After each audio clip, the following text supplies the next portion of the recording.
नमस्ते दोस्तों, आज तीज के बर्ते हूँ। मैं पूजा करने चल रही हूँ।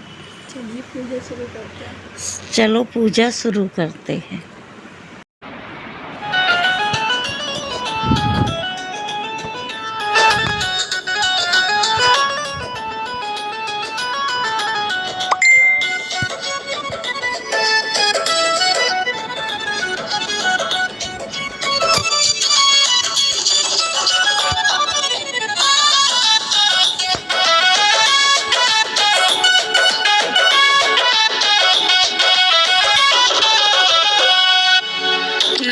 नाचा ही धनवा,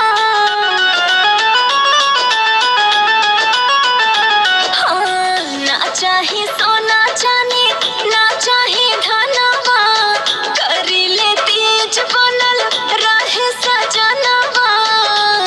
ए प्रभु मोरे ऐसन दीना, भाग के आंचल रहे मोरे सुहाग। ए प्रभु मोरे ऐसन दिया,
हरतालिका व्रत कथा प्रारंभ।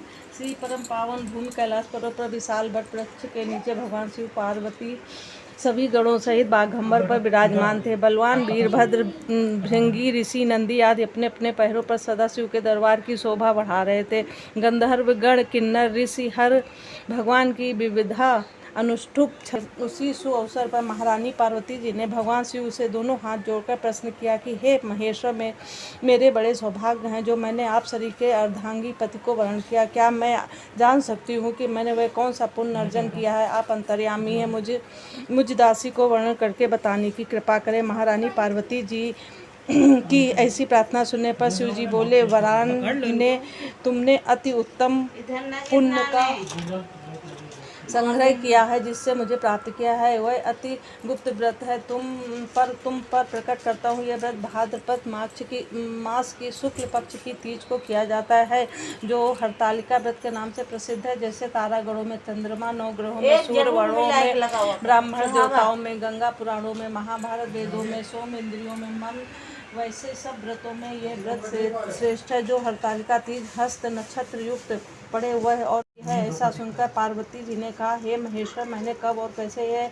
तीजा व्रत किया था, विस्तार के साथ श्रवण करने की इच्छा है। इतना सुन भगवान शंकर बोले कि भगवान उमा, भारतवर्ष के उत्तर में हिमालय श्रेष्ठ पर्वत है, उसके राजा का नाम हिमाचल है। वहाँ पर भागवती रानी मैना के यहाँ पैदा हुई थी। तुमने बाल्यकाल में ही मेरी आराधना करना आरंभ कर दिया था। कुछ उम्र बढ़ने पर तुमने हिमालय की दुर्गम गुफाओं में जाकर सहेली सहित मुझे पाने हेतु तप आरंभ किया।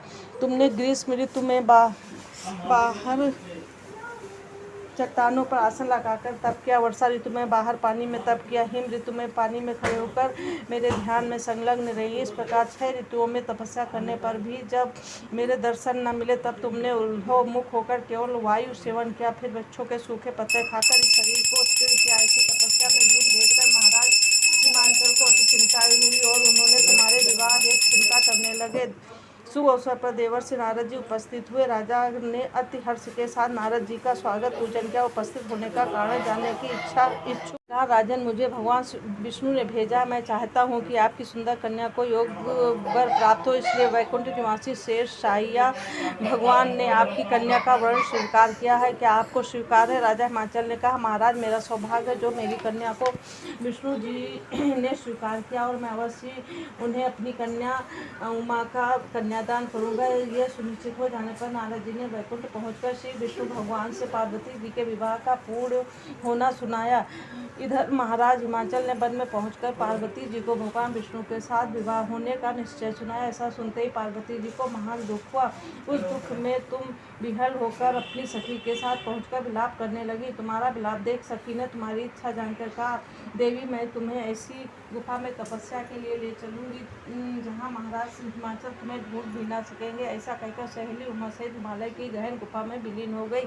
तब महाराज हिमाचल घबराकर पार्वती जी को ढूंढते हुए विलाप करने लगे। मैंने विष्णु जी को जो वचन दिया है वह कैसे पूर्ण होगा, ऐसा कहकर मूर्छित हो गए। तब सभी पूर्ववासियों को साथ लेकर ढूंढने को महाराज ने पदार्पण किया। कर ऐसी चिंता करके कि क्या मेरी कन्या का कोई व्याघ्र खा गया या सर्प ने रस लिया, कोई राक्षस हर कर ले गया है। उस समय तुम अपनी सहेली के साथ ही गहन गुफा में पहुँच बिना जल अन्न के मेरे व्रत का आरंभ करके नंदी की बालू का लिंग स्थापित कर विविध वन पुष्प फलों से पूजन करने लगे। उसी दिन भाद्र मास की तृतीया शुक्ल पक्ष हस्त नक्षत्र युक्त प्राप्त थी। तुम्हारे द्वारा की गई मेरी पूजा के फलस्वरूप मेरा सिंहासन हिल उठा तो मैंने तुम्हें दर्शन दिया और तुमसे कहा, देवी, मैं तुम्हारे व्रत और पूजन से अति प्रसन्न हूँ। तुम अपनी कामना का वर्णन करो। इतना सुन तुमने लज्जित भाव से प्रार्थना की, आप अंतर्यामी हैं, मेरे मन के भाव आपसे छुपे नहीं, आपको पति रूप में चाहती हूँ। ऐसा सुन मैंने तुम्हें एवं मस्तु इच्छित पूर्ण वरदान देकर अंतर ध्यान हो गया। इसके बाद तुम्हारे पिता हिमाचल मंत्रियों सहित ढूंढते नदी तट पर मारे शोक के मूर्छित होकर गिर पड़े। स्थापित करके पूजन, वैदिक मंत्र, स्तुति गान, वाद्य, भेरी, शंख, मृदंग, झांझर आदि से रात जागरण करना चाहिए। भगवान शिव का पूजन करने के बाद फल फूल, पकवान, लड्डू, मेवा, मिष्ठान, तरह तरह के भोग की सामग्री समर्पण कर फिर ब्राह्मण को द्रव्य, अन्न, वस्त्र, पात्र आदि का दान श्रद्धा युक्त देना चाहिए। भगवान शिव को प्रति वस्तु को सिद्ध पंचाक्षरी मंत्र ओम नमः शिवाय कहकर समर्पित करना चाहिए। प्रार्थना करते समय अपनी कामना को भगवान के सामने प्रेषित करें। फिर पार्वती से आगे लिखी प्रार्थना करें। प्रार्थना पद। माता मेरी भाग्य विधाता तुम हो, पार्वती शिव प्यारी तुम दाता, नंद पुरानी सती संतों में रेख तुम्हारी, जय हो आनंद दाता जय जगमाता। इच्छित वर मैं तुमसे पाऊँ, भूल चूक को दुख न उठाऊँ, भक्ति को तुमसे पाऊँ, कर दो पूरन दाता जय जगमाता। प्रार्थना के बाद पुष्पों को दोनों हाथों में लेकर पुष्पांजलि समर्पण करें। फिर चतुर्थी को शिवलिंग को किसी नदी या तालाब में विसर्जन करें। फिर 3 ब्राह्मणों को भोजन करा के दक्षिणा दें। इस प्रकार यह व्रत पूर्ण करने से नारी सौभाग्यवती होती है और धन व पुत्र पौत्रों से सुखी जीवन व्यतीत करती है। कन्याओं को व्रत करने से कुलीन विद्वान धनवान वर प्राप्त होने का सौभाग्य प्राप्त होता है। हे देवी, जो सौभाग्यवती नारी इस व्रत को धारण करती है वह बार बार वैधव्य व पुत्र शोक को प्राप्त होती है। जो नारी तृतीया के दिन व्रत रखकर चोरी से अन्न खाती है वो सुकरी का जन्म पाती है। जो फल खाती है वह बंदरिया की योनि प्राप्त करती है। जो जल पीती है वह जोग का जन्म लेती है। जो दूध पीती है वह सर्पणी का जन्म ग्रहण करती है। जो नारी मांस खाती है वह बाघनी होती है। जो दही खाती है वह बिल्ली का जन्म पाती है। जो मिठाई खाती है वह चींटी के जन्म को धारण करती है। जो सब चीज़ें खाती है वह मक्खी का जन्म लेती है। जो उस दिन सोती है वह जिगरी योनि को प्राप्त करती है। उमा, जो इस व्रत को श्रद्धा विधि से धारण करती है वह मुझसा पति प्राप्त करती है। वह दूसरे जन्म में तुम्हारे समान स्वरूपवान हो करके इस संसार में उत्तम सुख भोग को प्राप्त होती है। इस व्रत को करने के बाद नारियां शिव लोकवासी होती हैं। बोलो शंकर भगवान की जय। आरती जय। खड़े हो, आरती जलाओ।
आरती कर लो।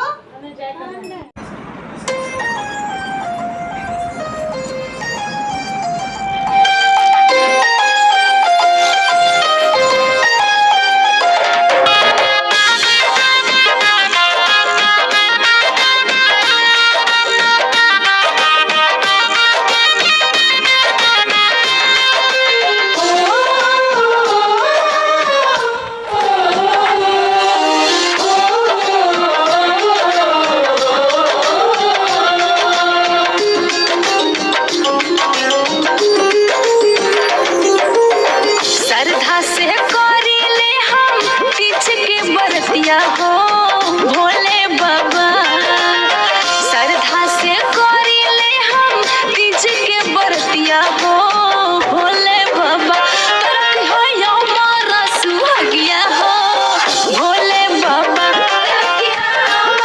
सुहगिया हो भोले बाबा सुहगिया हो भोले बाबा।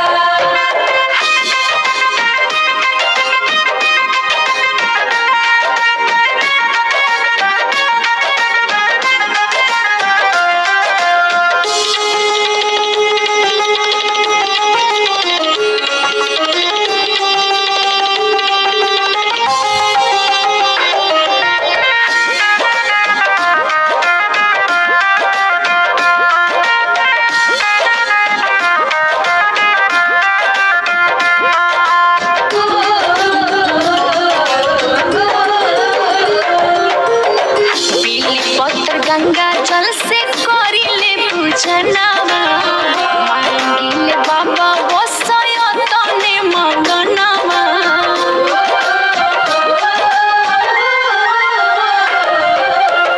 बिलपत्र गंगा जल से करिले पूजनावा मांगिले बाबा बसय तने मगनावा चमकत रहे मोरा सिंदूरा से मंगिया हो भोले बाबा चमकत रहे मोरा सिंदूरा से मंगिया हो भोले बाबा तरकिया मोरा सुहगिया हो भोले बाबा सुहगिया हो भोले बाबा सुहगिया हो भोले बाबा।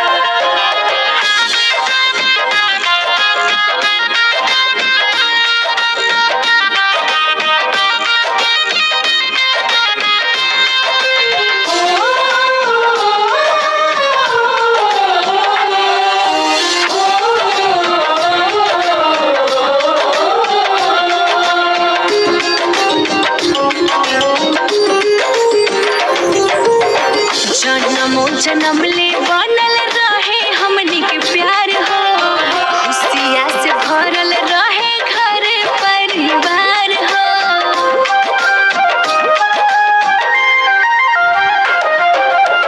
जन्मों जन्म ले बनल रहे हमनी के प्यार हो खुशिया से भरल रहे घर परिवार हो राजन उजाला कहस जगाई दी भगिया हो भोले बाबा राजन उजाला कहस जगाई दी भगिया हो भोले बाबा रखिया यो मारा सुहगिया हो भोले बाबा